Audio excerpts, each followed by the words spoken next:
Hi, hello, మీ పేరు? Suraj. Suraj. Vizag surroundings లో శ్రీకాకుళం. శ్రీకాకుళం నుంచి వచ్చావా? అంటే అంత దూరం నుంచి ఇక్కడికి వచ్చావంటే ఇక్కడ ఏదన్నా కోర్స్ కోసం వచ్చావా? స్పెషల్ కోర్స్ అంటే ఇక్కడ ఏఎంఎల్ బాగుందని టాక్ ఉంది.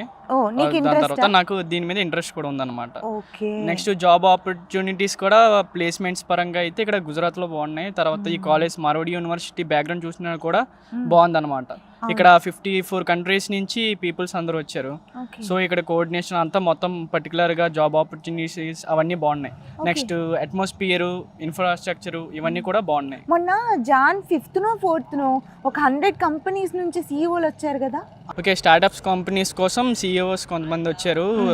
ఇలాగ మేము కూడా ఇంటర్న్షిప్స్కి అప్లై చేశాను అనమాట. ఇలాగ కొంత కాస్ట్ కట్టి అప్లై చేసాం. దానికి ట్రైనింగ్ ఇచ్చిన తర్వాత ఇంటర్న్షిప్ జాబ్స్ కూడా వాళ్ళేస్తారు. ఓకే. సో ఇక్కడ అన్ని ఫెసిలిటీస్ అన్ని బాగానే ఉన్నాయి. అంటే ఇయర్ చాలా మంది స్టూడెంట్స్ 2024లో లాస్ట్ ఇయర్లో ఒక 3000 మంది దాకా మన వాళ్ళు చేరారని మేము విన్నాము.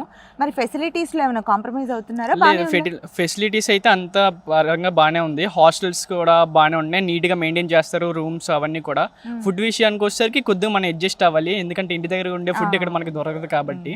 సో అలాగా ఏరియా డిఫరెన్స్ ఉంది కాబట్టి. సో అంతా ఓకే. ఓకే, ఎవరైనా జాయిన్ అవ్వాలనుకుంటే పర్ఫెక్ట్ గా జాయిన్ అవ్వచ్చు. ఓకే. మిడిల్ క్లాస్ వాళ్ళకి పర్ఫెక్ట్. ఇది ఎగ్జాంపుల్ మార్వాడి యూనివర్సిటీ. ఒక తక్కువ ఫీజు కట్టినా కూడా చక్కగా మంచి ఫెసిలిటీస్. ఇదే మన వైజాగ్ లో గట్టా చూసుకుంటే మెయిన్ డొనేషన్స్ అక్కడ ఎక్కువ ఒక 8 LP దాకా లాగేస్తున్నారు. ఇక్కడ అంతగా లేదు, జస్ట్ 2.5 తో మనం 1 year కంప్లీట్ చేయొచ్చు. మన అదే ఆంధ్రలో అయితే ఒక 4 అలాగా. ఎక్సలెంట్. సో ఫీజుతో పాటు అన్ని ఫెసిలిటీస్ అద్దరిపోయినాయి. అది పర్ఫెక్ట్ గా ఉన్నాయి. సూపర్. Thank you.